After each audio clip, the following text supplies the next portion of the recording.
Alors, monsieur, bonjour, bienvenue dans ce journal. Voici ce qui domine l'actualité. Le monde rend hommage chaque année aux mères. Ce dimanche 7 juin est une journée spéciale consacrée à la célébration de la fête des mères. Une occasion de couvrir les mères de présent, de leur exprimer amour et reconnaissance. Les autorités ivoiriennes les appellent à s'impliquer davantage dans la consolidation de la paix, surtout en cette période électorale. Une fête des mères dans un contexte de lutte contre la Covid-19. La distribution des masques à grande échelle a démarré dans le Grand Abidjan. Rendez-vous dans les 500 officines de pharmacie. Certains fonctionnaires et agents de l'État ont déjà reçu leur dotation, mais il y a encore des difficultés qu'on verra dans ce journal. Puis la Covid-19 qui impacte aussi les entreprises, celles des pays de l'UMOA paient le prix fort de la pandémie. L'emploi a diminué de 25%. Voilà ce que dit entre autres une enquête réalisée en avril dans les 8 pays membres de la zone économique. C'est une maladie parasitaire avec un moustique porteur de ce mal dans le corps de l'homme. Le paludisme est endémique depuis des décennies. L'OMS demande à tous les pays de mettre fin à la pandémie d'ici à 2030. La Côte d'Ivoire est déjà à l'œuvre. La maladie n'est plus la première cause de décès. Une stratégie est en cours avec une phase de préélimination sur les 5 prochaines années. En attendant, le palu fait toujours des victimes, 4,5 millions de personnes malades. L'année dernière, 1641 décès. On se demande alors comment se fait la prise en charge actuellement. Éliminer le palu d'ici à 2030, en quoi faisons concrètement? Voilà autant de questions posées et le directeur coordonnateur du programme national de lutte contre le paludisme a les réponses. Docteur Tanomeyer Antoine, bonjour. Bonjour monsieur. Alors vous êtes l'invité du magazine du dimanche. On vous retrouve dans une trentaine de minutes pour parler de ce zéro paludisme en Côte d'Ivoire avant 2030. Merci beaucoup. Ce dimanche 7 juin est un jour particulier pour elle, c'est la fête des mères, une journée de reconnaissance à celles qui œuvrent au quotidien pour le bien-être de la famille. Les hommages se multiplient pour exprimer un amour éternel à ces mères qui jouent aussi un rôle essentiel dans la paix. Un message de la ministre de la Solidarité lancé hier. Mariatou Kone exhorte les femmes à s'impliquer davantage dans la paix. Le reportage de Astou Touré. La solidarité, une valeur citoyenne pour une Côte d'Ivoire paisible. Ces mots, bien plus que leitmotiv, sont une vision que partage Mariatou Kone avec la Côte d'Ivoire, mais en particulier avec ses proches collaborateurs. En cette journée de célébration de la fête des mères, la ministre de la Solidarité, de la Cohésion sociale et de la lutte contre la pauvreté a tenu à marquer sa reconnaissance à ses collaboratrices. Une célébration dans le strict respect des mesures barrières. Au ministère de la Solidarité, de la Cohésion sociale et de la lutte contre la pauvreté, nous formons d'abord une famille. Et la famille se réunit quelles que soient les situations. C'est vrai que nous sommes en période de Covid. On aurait pu remettre le cadeau de chaque maman à son lieu de travail. Mais nous avons voulu, même si ce n'est pas une cérémonie grandiose, faire en sorte que la famille se retrouve. Que cette chaleur familiale-là ne nous manque pas. Mariatou Kone en a profité pour les exhorter à être des ambassadrices pour des élections apaisées. En tant que femme, en tant que mère, en tant que sœur, en tant que fille, que chacune, en cette année électorale, que chacune puisse parler à ses enfants, à son époux, à ses frères, à ses sœurs, afin que les élections qui arrivent soient des élections apaisées. Et la Côte d'Ivoire sera heureuse si au soir du 31 octobre 2020, nous sortons de ces élections sans violence, sans heurts, sans agitation, et qu'au soir donc du 31 octobre 2020, ce soit la démocratie qui triomphe, main dans la main. Des femmes du cabinet à celles du service d'hygiène, toutes ont reçu des présents des mains de la première responsable de ce ministère. C'est une bonne chose qu'aujourd'hui, en ce jour qui commémore les mères, qu'elle ait autour d'elle toutes les mères, toutes les femmes de ce ministère pour que ce geste qu'elle vient de faire à notre endroit, que cela soit quand même connu et même gravé dans nos esprits. En plus de les exhorter à la paix et à la cohésion sociale, Mariatou Kone a insisté sur le strict respect des mesures barrières dans les différents ménages afin de bouter hors du pays cette pandémie mortelle. Et on reste dans le temps de la fête des mères. L'ONG Bloom donne le sourire à 200 femmes de 20 quartiers de Yopougon. Elles ont reçu des pagnes et kits alimentaires. 15 femmes ont également bénéficié de chèques pour le financement de leurs activités. Une occasion d'autonomisation. Les bénéficiaires ont salué cette initiative. l'organisation non gouvernementale entend aussi s'investir dans l'éducation et la scolarisation des femmes. Hommage et reconnaissance aux maires en ce jour marquant leur célébration. À Yamoussoukro aussi, on célèbre les maires aujourd'hui. La capitale politique qui fait peau neuve depuis quelques mois. La ville retrouve ses grandes et belles voies bitumées. Les travaux sont en cours et prennent fin dans 4 mois. Au total, 41 km de bitumage et de reprofilage pour 32 milliards de francs CFA. Les autorités locales s'en réjouissent.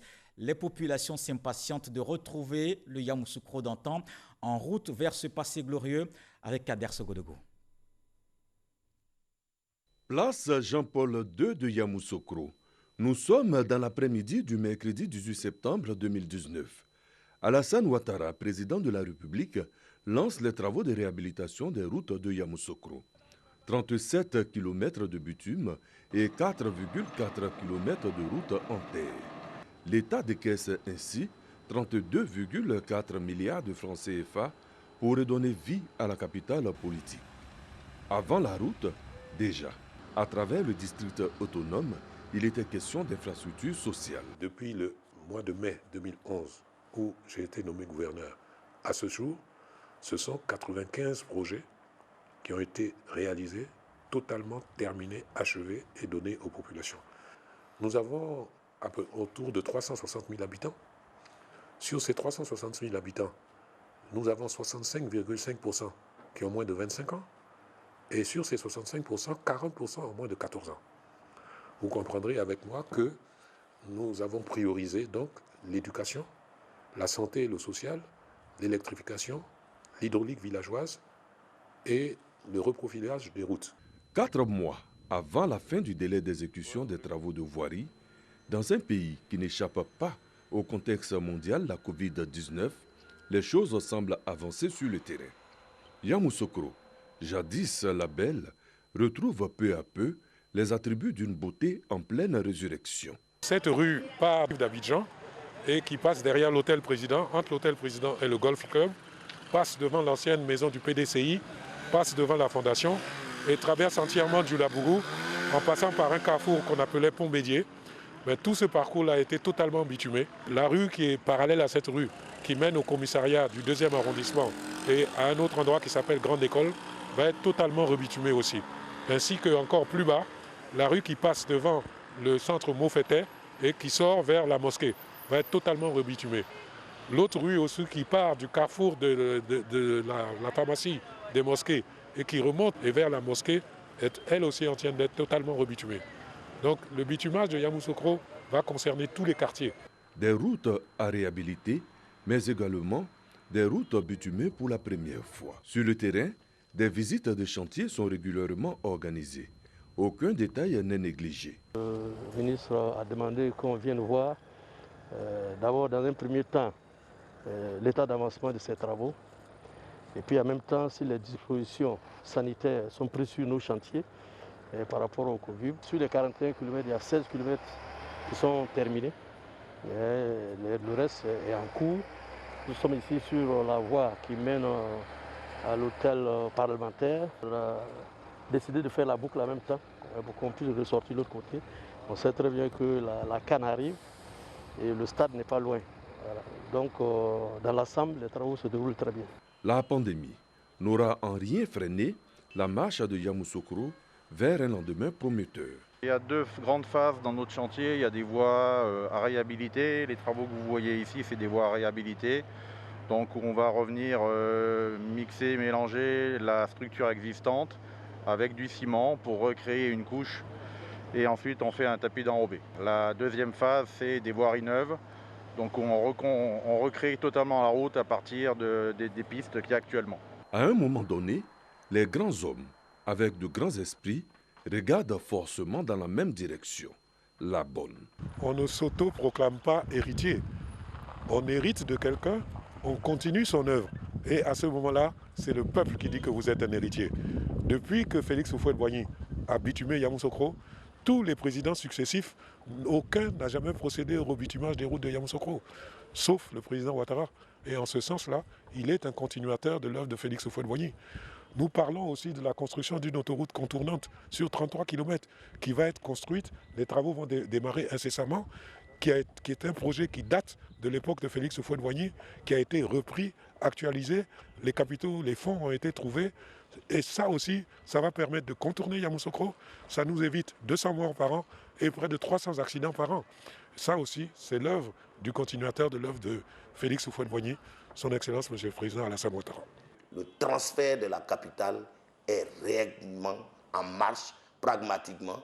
Et sur ces faits, le président Félix Houphouët-Boigny lui-même peut vraiment, de là où il est, être heureux que son œuvre est poursuivie dans le sens que lui-même il a voulu. Qu'en pensent les populations de Yamoussoukro, véritables bénéficiaires des travaux? Si c'est propre là, Yamoussoukro là, on est sauvé.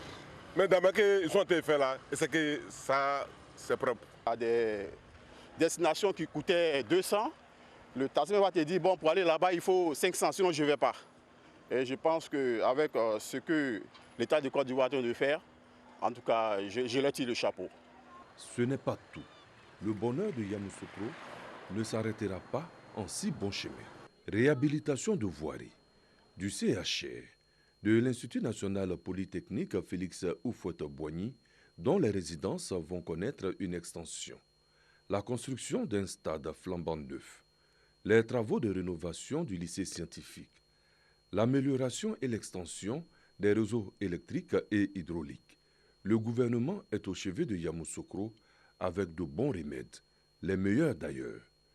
Des travaux à la mémoire du père fondateur de la Côte d'Ivoire moderne et modèle, Félix Houphouët-Boigny, qui repose à jamais à Yamoussoukro, son village natal. Dossier de Kader Sorodogo sur les travaux de voirie qui se poursuivent à Yamoussoukro. Le processus d'enrôlement à la CNI aussi continue. L'ONESI se rapproche des populations. Nouveaux majeurs et renouvellement, vous pouvez vous faire enrôler des quinzaines de sites ouverts les week-ends. Un dispositif qui désengorge les lieux habituels, comme on le constate dans ce reportage de Didier Nguessan. 2 plateaux, cité 246 logements. Ce responsable de syndic est au Fou et au Moulin pour l'enrôlement des habitants de la cité, pour la pièce nationale d'identité. 6 valises d'enrôlement, dont une pour les nouveaux demandeurs et 8 agents de l'Office national de l'état civil et de l'identification ONESI sont à leur service. On est arrivé très tôt, depuis 7 heures, tout le monde y était. On a essayé de nous organiser en procédant par les personnes les plus âgées et pour finir par les moins âgées. Et donc, ça se passe bien. Présentation du reçu de paiement en ligne, renseignements, mesure de la taille et prise de photos. Tour à tour, les 200 demandeurs de la nouvelle CNI se soumettent au processus d'enrôlement. Une opération de proximité qui les ravit. Faire de la proximité, c'est toujours une bonne opportunité au lieu d'avoir des masses de personnes au niveau des commissariats ou des autres sites. Donc j'encourage l'ensemble des cités qui n'ont pas encore pris l'initiative de le faire. Facilement, on arrive à nous enrôler. Moi, je n'ai pas passé assez de temps. Je suis arrivé, ça a été rapide. À Angré-Cité-les-Arcades, l'ONESI est également sollicité.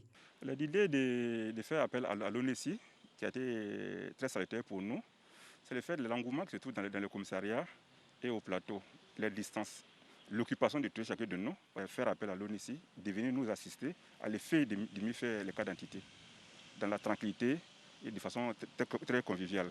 Comment peut-on bénéficier d'un site d'enrôlement de proximité dans son quartier ou dans sa communauté? Georges Aka, en charge du service aux populations, explique. L'ONESI s'approche de plus en plus des populations et les week-ends, nous allons maintenant vers elles, c'est-à-dire qu'on va dans les quartiers, on va dans les sites, dans les lieux de culte et on va aussi dans les familles. Et pour ce faire, il faudrait qu'un courrier soit déposé à l'attention du directeur général et en précisant l'effectif des personnes enrôlées, la date souhaitée et aussi une personne contact avec laquelle les équipes vont collaborer pour tout organiser. Ça, c'est la première voie. Et la deuxième voie, c'est par email. On peut envoyer un email à demande-enrôlement@onesi.ci en précisant tout ce que j'ai dit. Sur chaque site d'enrôlement de proximité, les nouveaux demandeurs ne sont pas oubliés. Au moins une valise d'enrôlement leur est dédiée. Les nouveaux demandeurs, les nouveaux majeurs surtout, ou bien des personnes qui n'ont jamais eu de carte d'identité, il faut acheter le timbre et avec l'extrait de naissance et le certificat de nationalité, tous deux datant de moins de 2 ans, on peut faire les nouvelles demandes. À Yopougon, la communauté religieuse Sema de Pobwe 2, faute d'environ 1000 membres, bénéficie également de services de proximité. Les fidèles chrétiens viennent se faire enrôler en masse, mais l'attente est parfois longue. Depuis ce matin, il y a eu un petit retard, mais dès qu'ils sont arrivés, tout est rentré dans l'ordre. En tout cas, vraiment, ça a été accéléré. Mais on a un petit souci. Nous qui sommes mariés légalement, qui venons de se marier, on voulait changer le nom de nos femmes. On dit que la machine en panne. Donc actuellement, c'est ça qui pose problème. Je suis venue pour renouveler ma pièce d'identité. Et je suis là depuis 6 heures. Et j'attends, on ne m'a pas encore pris, mais je suis là. Je suis patiente, j'attends. J'espère qu'ils vont me prendre. Depuis matin, c'est vrai, nous avions commencé avec un grand retard. Mais Dieu merci, nous avons reçu la visite de la coordinatrice qui nous a rassurés qu'ils vont envoyer un renfort pour compléter le nombre de personnels ici présents. Dieu merci, cela a été fait et nous avons vraiment apprécié. Pour ce week-end, une quinzaine de sites de proximité sont ouverts à Abidjan au bénéfice de plus de 3000 demandeurs par jour. Désormais, les sites d'enrôlement dans les commissariats ouvrent également les samedis. L'enrôlement à la CENI se poursuit, tout comme la lutte contre la Covid-19. La Côte d'Ivoire reste engagée à freiner la propagation de la maladie dans le pays.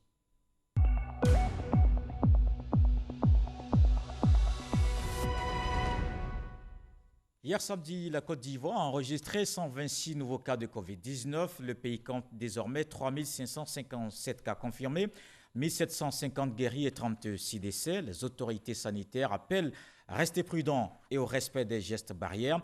On fait le point avec Mamadou Samba, il est le directeur général de la santé, au micro de Grace Kando.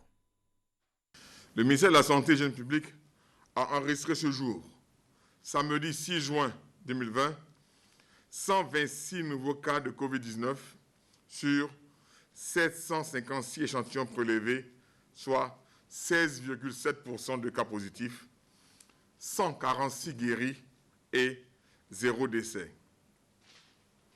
À la date du 6 juin 2020, la Côte d'Ivoire compte donc 3557 cas confirmés, dont 1750 personnes guéries, 36 décès et 1771 cas actifs. Le nombre total d'échantillons est de 30 612. Le ministre de la Santé et de l'Hygiène publique constate un relâchement dans le respect des mesures barrières qui demeurent les seuls moyens de prévention et de lutte contre la Covid-19. Il rappelle que l'épidémie n'est pas terminée et demande aux populations de rester prudentes et d'être disciplinées. Le ministre de la Santé et de l'Hygiène publique informe les populations qu'aucune attestation de négativité n'est délivrée par ses services compétents. Dès l'apparition de signes tels que la toux, la fièvre et des difficultés respiratoires, n'hésitez pas à vous rendre dans un centre d'accueil et de dépistage Covid-19 ou appelez les numéros gratuits suivants, le 101, le 119, le 125 et le 143. Le ministre de la Santé et de l'Hygiène publique remercie et félicite tous les acteurs du système de santé pour leur engagement et leur dévouement dans la lutte contre la pandémie.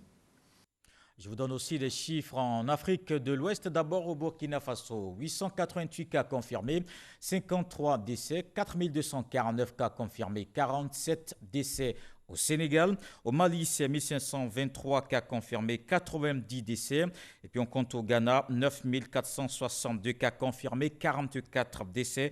En Guinée, il y a 4117 cas confirmés, 23 décès. Dans le monde entier, il y a 6 921 535 cas confirmés et 400 206 décès. Dans la lutte contre la Covid-19, il faut surtout respecter les gestes barrières, porter son masque pour se protéger et protéger les autres. Le gouvernement a décidé de la distribution gratuite à grande échelle.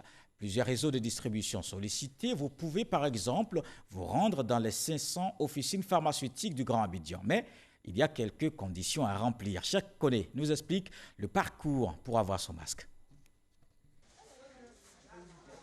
Dans cette pharmacie à Bobo, ce samedi, l'heure de la fermeture prévue à 12h30 est proche. Mais les clients continuent d'affluer. Le pharmacien titulaire, Dr Ndoufou, fait ce qu'il peut pour maintenir les gestes barrières. La raison principale de cette affluence, le retrait gratuit des lots de 50 masques chirurgicaux. Ça a commencé tout doucement, 10, 20 personnes par jour. Mais là, on est à des pics de 60, 70 personnes par jour. Il y a de cela une semaine, le gouvernement a sollicité le réseau de distribution des officines de pharmacie pour offrir gratuitement des masques aux mutualistes de la MUJEFSI et de la couverture maladie universelle CEMU. Pour être bénéficiaire, il suffit d'être détenteur de ces deux cartes et être à jour de ses cotisations. Pour sa pharmacie, Dr Ndoufou est déjà à 80 000 masques reçus du grossiste répartiteur. Plus de la moitié de ce stock est déjà écoulé. On a suffisamment de stock, en tout cas pour satisfaire la population, on a suffisamment de stock. Et au fur et à mesure que les stocks baissent, le grossiste nous le fait parvenir. Cette mère de famille a reçu l'information de l'un de ses proches. Elle vient pour constater la véracité de l'opération. Je suis très heureuse. Quand j'ai entendu qu'on donnait à la pharmacie là, mais comme on n'a pas aussi, donc j'ai couru rapidement venir prendre pour moi. Pas de chance. Par contre, pour ce fonctionnaire, l'auxiliaire refuse de le servir. Donc j'étais venu retirer les masques, mais malheureusement, je suis venu avec ma carte CEMU. J'ai oublié ma carte MUJEFSI, mais en tant que fonctionnaire, je ne peux pas retirer avec ma carte CEMU. Il faut ma carte MUJEFSI.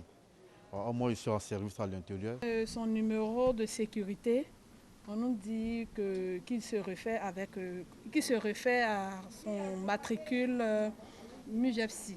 Voilà. Parce que déjà, on dit qu'il est fonctionnaire, donc CEMU, sa carte ne passe pas. On a eu au moins 5 cas comme ça aujourd'hui. Voilà, mais les 4 derniers cas, ils avaient leur carte MUJEFSI. Donc ils sont allés chez ma collègue là et on les a servis. Lancée depuis le vendredi 29 mai, l'opération de distribution des masques via le réseau des officines de pharmacie a démarré par les fonctionnaires de la MUJEFSI, seul admis à bénéficier de cette offre. Quelques jours plus tard, le réseau de la CEMU intègre l'opération. Seulement voilà, l'implémentation du réseau de la CEMU dans le dispositif crée des désagréments. Ce qui conduit cet internaute à se fendre d'un post sur les réseaux sociaux pour partager sa déconvenue.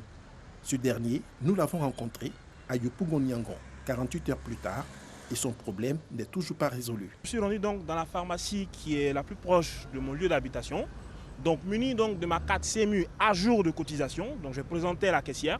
Elle m'a dit tout simplement que la carte n'était pas autorisée, que la seule carte en vigueur qui pouvait retirer des masques chirurgicaux, c'était la carte de la MUJEFSI, donc celle des fonctionnaires.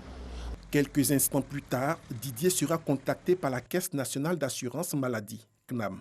Il est invité à se rendre en semaine dans une pharmacie agréée pour le retrait de son lot de 50 masques. À la vérité, l'opération est simple. Muni de sa carte MUJEFSI ou de sa CEMU, le mutualiste se rend dans l'une des 500 officines de pharmacie agréées du Grand Abidjan pour le retrait de son lot. Quand le processus a démarré, il s'agissait uniquement des pharmacies qui sont sur le Grand Abidjan au nombre de 500 pharmacies qui ont signé une convention avec la MUJEFSI. Donc c'était uniquement ces 500 pharmacies qui étaient concernées par le processus. Mais à partir du moment où la CMU est rentrée dedans, c'est-à-dire qu'il est question maintenant d'étendre la distribution au réseau de toutes les pharmacies, mais cela n'est pas encore effectif. Je le précise, ça va se faire, ce n'est pas encore effectif. Mais pour le moment, c'est les 500 pharmacies de la MUJEFSI qui distribuent ces masques. Si elle est simple, l'opération est toutefois soumise à un mode opératoire et des conditions. L'opération n'est destinée qu'à l'adhérent lui-même, quitte à lui-même dans ses masques de pouvoir donner à ses ayants droit également. Vous voyez? Donc sinon, c'est l'adhérent seul qui peut venir récupérer les masques. Les 4 ayants droit ne sont pas éligibles. Ce couple de fonctionnaires a malheureusement été frappé par cette restriction. Je suis venue avec mon époux, avec nos cartes, et lui, il a été servi, moi pas parce que je suis ayant droit. Une initiative plutôt bien accueillie par les bénéficiaires. Avec cette carte-là, il y avait plein d'histoires là-dessus, donc je me disais que ça ne marchait pas. Donc je suis venue sur le coup pour voir Et quand ça a marché, franchement, j'étais contente d'avoir surtout les masques parce que pour en avoir, c'est carrément difficile. L'opération débutait avec quelques difficultés liées à Internet et l'accès à certaines plateformes des mutuelles se déroule bien pour l'instant. Cette opération, qui est une action concertée entre le gouvernement et l'ordre des pharmaciens, porte sur une première dotation de 18 500 000 masques chirurgicaux. Elle pourrait se poursuivre jusqu'à la fin de la crise sanitaire. Les jours à venir, les masques réutilisables seront introduits dans le réseau. Le port du masque et bien d'autres gestes barrières sont à respecter puisque la Covid-19 reste encore active dans le pays. Les chiffres grimpent. Les autorités sanitaires appellent chacun à s'impliquer dans la lutte contre la pandémie. Le gouvernement a fait hier samedi le point quotidien de la gestion de la pandémie. Un appel à la responsabilité collective est lancé, comme vous allez le voir dans ce reportage de Gabriel Zani. À la date du vendredi 5 juin, la Côte d'Ivoire a enregistré 169 nouveaux cas de coronavirus. Un fort taux d'infection depuis l'apparition du virus à Abidjan. La Covid-19 s'est étendue aujourd'hui à d'autres communes du pays, signe que le coronavirus est très actif malgré les efforts significatifs de sensibilisation sur le respect des mesures barrières. L'évolution de la pandémie dans notre pays continue de s'aggraver donc et préoccupe. Cette situation nous interpelle. Nous devons agir urgemment si nous voulons voir la tendance inversée et obtenir un retour durable et harmonieux à la normalisation de la vie en cours malgré la persistance du virus. Le ministre de la Santé et du Jeune Public en appelle à notre responsabilité individuelle et collective pour combattre ensemble et définitivement cette pandémie. Face à la progression du coronavirus dans le pays, la responsabilité collective est engagée. Depuis l'ouverture des églises et des mosquées, l'inobservation avérée des principes liés au rassemblement dans ces lieux de culte doivent interpeller les guides religieux. Sans aucune prétention de stigmatiser un quelconque culte, ni moins de site particulier, pourtant bien identifié. Voulions, au nom de messieurs les ministres de la Sécurité et de la Défense, appeler la bienveillante attention de nos éminents guides religieux, dont l'engagement citoyen dans cette lutte n'a jamais été pris à défaut, à l'effet de poursuivre le nécessaire encadrement de leurs nombreux fidèles de nos villages, villes et communes, dont certains commencent malheureusement à relâcher l'observation des mesures barrières en vigueur dans les lieux de culte. Initialement plafonnés à 50 personnes, les rassemblements sont passés à 200 personnes, y compris dans les lieux de culte. Mais au constat, cette mesure est difficilement applicable dans certaines communautés religieuses. De plus, le port du masque, rendu obligatoire pour limiter la propagation du virus, n'est obligatoire que dans les services, transports et entreprises. Sans compter que le respect de la distanciation physique d'au moins 1 mètre demeure une véritable bataille de titans. La science, d'accord, mais il faut aussi implorer la clémence divine en cette période de Covid-19. La mission Bonne Nouvelle organise une prière pour réconforter les chrétiens du monde face à la pandémie. Un séminaire mondial tenu en ligne, les fidèles se recueillent et prient pour l'humanité. On voit cela avec Michel Digri. Des prières pour redonner de l'espoir face au désastre causé par la pandémie du coronavirus. Le révérend pasteur Oxopar, depuis la Corée du Sud, a prié pour l'humanité à travers des conférences bibliques diffusées sur des chaînes de télévision et de radio de 94 pays, également sur des sites web. Pour le premier responsable de la mission Bonne Nouvelle, le monde entier vit une situation dramatique. Mais face à ces difficultés, le révérend pasteur recommande aux populations de garder la foi et l'espérance, mais surtout de respecter scrupuleusement les mesures prises par les différents gouvernements pour vaincre la pandémie. J'ai eu l'occasion de participer à ce séminaire mondial où cet homme de Dieu a pu planter, en tout cas dans mon cœur, ce qu'on appelle l'espoir. Je peux voir comment est-ce que la joie est rentrée dans mon cœur, la paix aussi est rentrée dans mon cœur en suivant ce séminaire-là. Le révérend pasteur Oxopar a séjourné en 2019 en Côte d'Ivoire. C'est également un expert pour les questions de jeunesse. Chaque année, il rencontre des centaines de dirigeants politiques et religieux à travers le monde pour apporter son expertise sur les grands défis mondiaux. La Covid-19 qui impacte les entreprises, celles des pays de l'UMOA paient le prix fort de la pandémie. Une enquête a été réalisée en avril auprès des chambres de commerce et des associations patronales des 8 pays de la zone économique et monétaire d'Afrique de l'Ouest. On apprend que l'emploi a diminué de 25%. Certains secteurs ont vu leur activité réduite à néant. Les patrons interrogés estiment globalement que les gouvernants devraient faire plus pour soutenir les entreprises. Place à présent à la seconde articulation de ce 13h le Dimanche Magazine avec pour invité le directeur coordonnateur du programme national de lutte contre le paludisme, Dr Tanormea Antoine. Merci d'être là. Les chiffres sont un peu effrayants. 1641 décès, 4,5 millions de personnes malades du paludisme, c'est inquiétant. Merci. Il faut dire que 1641, nous sommes en régression. Il y a de cela 5 ans, on avait 4400 décès. C'est-à-dire en 2016, il y avait 4400 décès liés au paludisme. Et nous sommes passés à 3222 en 2017 et 3018 en 2018.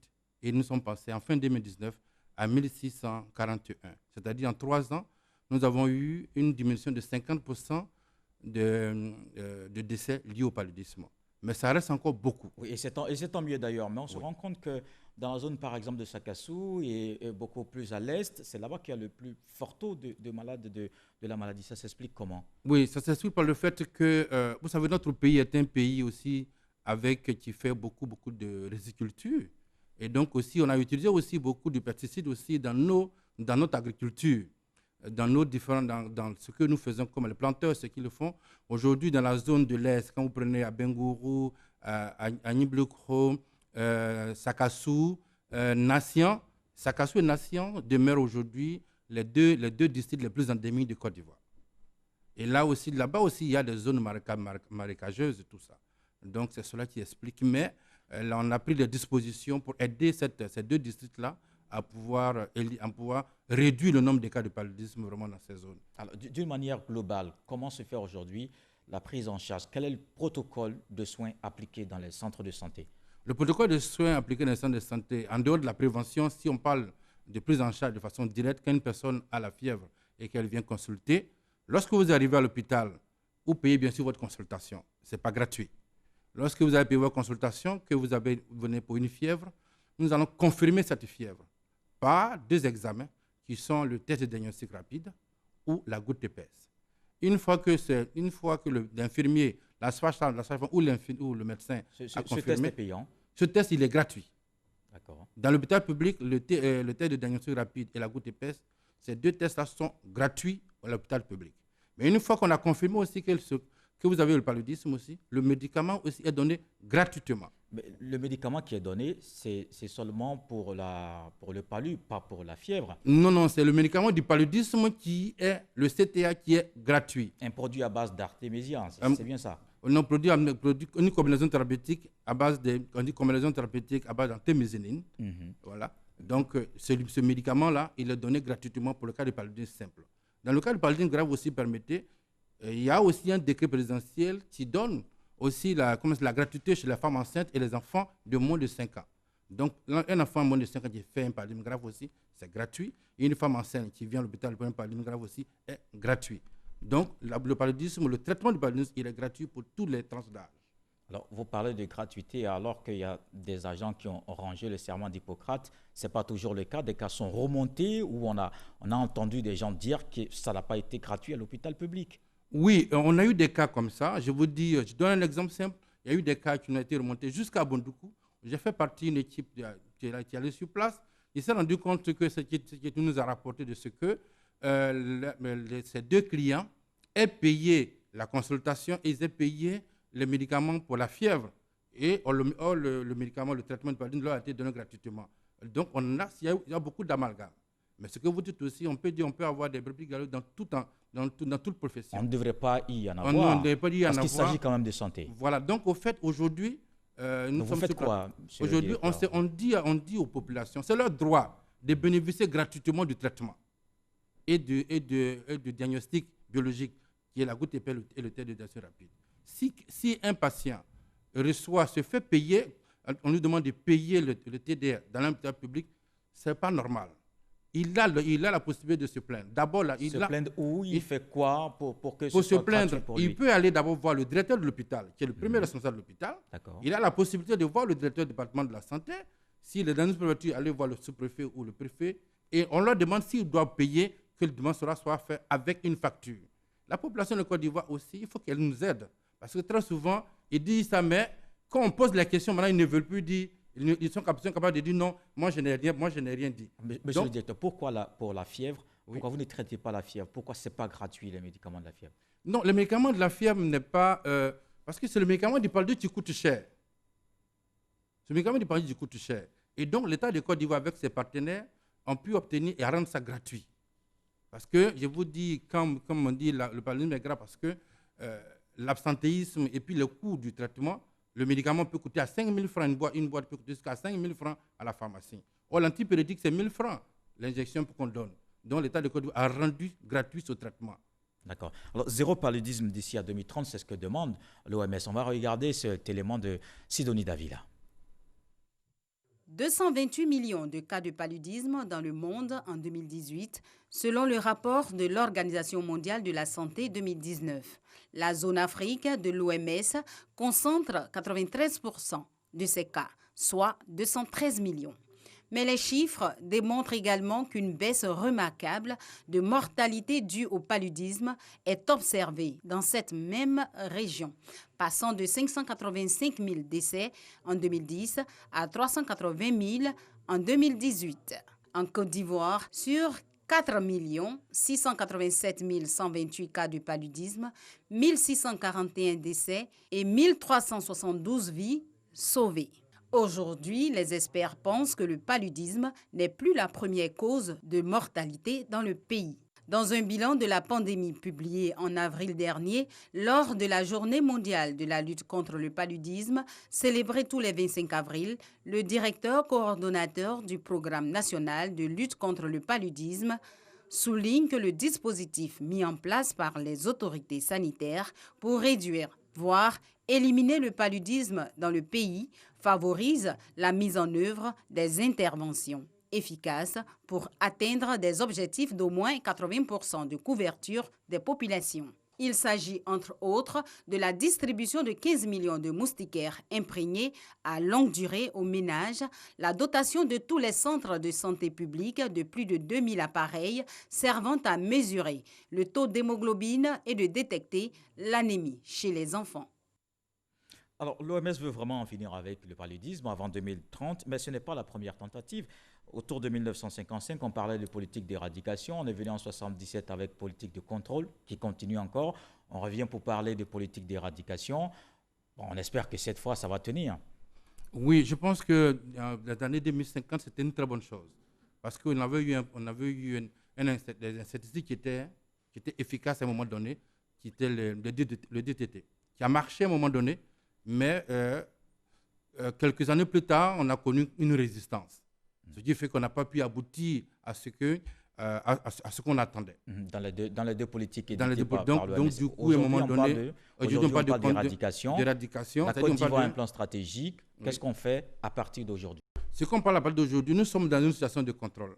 À partir d'aujourd'hui, c'est de faire de telle sorte que là où se trouve un Ivoirien, en matière de prise en charge, là où se trouve un Ivoirien, une population vivante en Côte d'Ivoire, que cette population-là ait accès au traitement. C'est-à-dire une couverture universelle au traitement. Cela voudrait dire qu'aujourd'hui, nous sommes déjà dans 74 districts pour les enfants de moins de 5 ans. Vous imaginez qu'aujourd'hui, 30% de la population est située à plus de 5 km d'un centre de santé. Donc, pour couvrir ces enfants qui sont situés à plus de 5 km d'un centre de santé, puisque c'est la population la plus vulnérable, nous avons formé près de 9500 ASC, des agents de santé communautaire, qui prennent en charge les enfants là, dans ces villages qui sont situés à plus de 5 km d'un centre de santé. Pour les 5 ans à venir, c'est d'augmenter le nombre d'agents de santé communautaire pour couvrir tous les villages qui sont situés à plus de 5 km d'un centre de santé. Pour d'abord éviter que ces enfants-là fassent des cas graves et à mourir, et aussi aider les femmes enceintes aussi à pouvoir respecter aussi leurs consultations et prendre dessus là la soin pyrimétamine. Donc en dehors de ça, c'est de fermer aussi d'augmenter le nombre, puisqu'on est déjà passé dans le public. Déjà dans le public, Nous sommes aussi dans le privé. Permettre aussi que le privé avec lequel nous avons commencé à travailler, nous travaillons aujourd'hui avec 60 cliniques privées de Côte d'Ivoire qui ont accepté de donner gratuitement la moustiquaire imprégnée et la soie de pyriméthane aux femmes enceintes qui viennent consulter aux enfants de moins de 5 ans. C'est de passer au moins à 500 cliniques privées d'ici la fin de l'année, d'ici la fin de ce programme. Et aussi, on travaille avec 1000 entreprises. Ça permet que dans toute entreprise où se trouve un centre de santé, que aussi la prise en charge se fait de façon correcte. De telle sorte que partout où on vit, on peut prendre en charge quelqu'un. Parce qu'il y a aussi un enjeu socio-économique. Voilà. La plupart des cas d'absentéisme, c'est dû au palu dans les entreprises. Voilà. Donc, parce qu'on a fait même une enquête, on a travaillé aussi à faire une enquête d'études avec les entreprises. En général, les entreprises voyaient le coût direct, mais ils ne voyaient pas le coût indirect. Parce qu'une personne qui vient, qui s'absente, même ici, qui paie 3 jours ne pas venir au travail, 3 jours, il est payé quand il est à la maison les 3 jours. Oui. Il est payé les 3 jours, mais il y a une personne qu'on vient en payer aussi pour le remplacer. Donc, tout ça qu'on a fait, les entreprises se sont rendues compte que les coûts indirects sont énormes. Donc, il faut que les entreprises et toutes les personnes et tous ceux qui ont, toutes les jeunes, nous aident à participer à la lutte contre le paludisme, à prendre les mesures dans les entreprises. Et donc, pour y arriver aussi, on ne peut pas arriver en 2030 sans aussi l'assainissement. On parle de l'assainissement qui n'est pas le premier travail du ministère de la Santé. Bon, ça, vous l'avez toujours fait, donc voilà. les gîtes lavaires que voilà. vous réalisez, etc. Voilà, maintenant, il faut vraiment que le ministère de la Santé soit aidé dans cette tâche avec le ministère de l'Agriculture, le ministère de l'Environnement, la salubrité et aussi le ministère de la Construction et aussi les collectivités locales. Les collectivités locales, ça s'entend les conseils régionaux, les municipalités, pour rendre propre l'environnement. Si on arrive à faire ça, ça va pouvoir vraiment aider la population. Dans votre politique, est-ce que vous prenez en compte nos plantes, nos feuilles, nos racines, qui sont tout aussi efficaces depuis des lustres? Est-ce que vous l'avez intégré dans votre plan stratégique? Oui, ce plan stratégique, nous l'avons fait, c'est un plan stratégique qu'on a fait de façon consensuelle, où nous avons invité même les chefs et les rois étaient présents, pour que toutes les sensibilités soient prises en compte dans ce plan stratégique. Puisqu'on veut aller à l'élimination, il faut que toutes les sensibilités soient prises en compte. Nous étions avec la médecine traditionnelle. Nous avons un programme, le ministère de la Santé a un programme de médecine traditionnelle avec lequel nous avons travaillé. Et déjà, je vous informe qu'on travaille déjà avec la médecine traditionnelle. Donc, eux aussi, nous sommes dans ce programme-là, il est jusqu'en 2025, il est prévu qu'on forme aussi les tradipraticiens pour qu'ils puissent arriver à bien diagnostiquer les cas de paludisme. Ce qu'on leur dit aujourd'hui, avant de traiter que ce paludisme, il faut qu'ils aient confirmé. Aujourd'hui, on parle de Covid-19. On sent que le paludisme est un peu mis de côté. On ne vous entend pas trop en cette période de Covid-19, alors qu'il y a eu la journée mondiale de lutte contre le paludisme. Qu'est-ce que vous faites en cette période de lutte contre cette pandémie? On ne peut pas dire comme ça que le paludisme a été laissé de côté. Non. Le ministre de la Santé a dit toujours, il nous a raconté, le ministre de la Santé, à qui je dis merci aujourd'hui, il nous a dit, mais la Covid-19 est là, mais les autres maladies, les autres pandémies sont là. Donc, il faut qu'on prenne des dispositions. Donc, dès les déclarations du gouvernement, on a mis en place un plan de contingence. Le programme national a mis un plan de contingence en collaboration avec les partenaires pour la disponibilité des intrants au niveau périphérique, pour là où se trouvent les médicaments. Là où se trouve, pour que tous ceux qui sont là-bas puissent bénéficier. Mais dès que les mesures au niveau de l'intérieur se sont apaisées, on a fait partir 11 équipes sur le terrain, sur le territoire ivoirien, pour voir comment ça se passe, la lutte contre le paludisme. Ils viennent tous de rentrer ce vendredi. D'accord. Juste rapidement, quelles sont les similitudes? Parce que le paludisme, il y a la fièvre, le Covid, il y a la fièvre. On est un peu perdu quand on a une fièvre. On fait quoi quand il y a ce genre de situation? Quelles sont les similitudes? Le premier signe du paludisme, c'est la fièvre. Mais le premier signe de la Covid-19, ce n'est pas seulement la fièvre.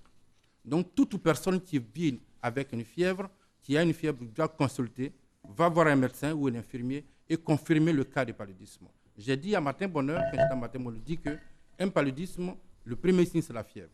La Covid-19, ce n'est pas le seul signe. Il faut qu'il y ait une fièvre, il faut qu'il y ait une toux, il faut qu'il y ait une détresse respiratoire. Donc, il ne faudrait pas que les gens fassent l'amalgame. Et donc, on demande à la population de venir à l'hôpital. Il ne faut pas qu'elle soit apeurée pour dire qu'ils vont prendre la Covid-19 à l'hôpital. Non. Et faire l'automédication. Et faire l'automédication qui va entraîner des cas graves et des décès. Alors, juste une dernière question. Est-ce qu'on peut avoir enfin le vaccin contre le paludisme? Je peux dire oui. Parce qu'aujourd'hui, on a un vaccin candidat qui est en cours et qui est bien évolué. Et donc, les essais cliniques, nous sommes en phase 3 aujourd'hui. Et donc, l'OMS est en train de faire cette phase 3 dans 3 pays, qui sont le Ghana, le Malawi et le Kenya. Il y a eu plusieurs essais. Manuel Potarayo, ce chercheur colombien, depuis 1987 jusqu'en 1998. Bon, on se pose quand même beaucoup de questions sur le sujet. Oui, ce vaccin aujourd'hui, il n'est pas totalement, comme on dit, il n'est pas à 80%, mais nous sommes à 40%, mais les essais cliniques qui sont dans cette phase 3 vont nous permettre de compléter avec les mesures de prévention. Ça va nous aider à pouvoir vraiment prévenir la lutte contre le paludisme des enfants.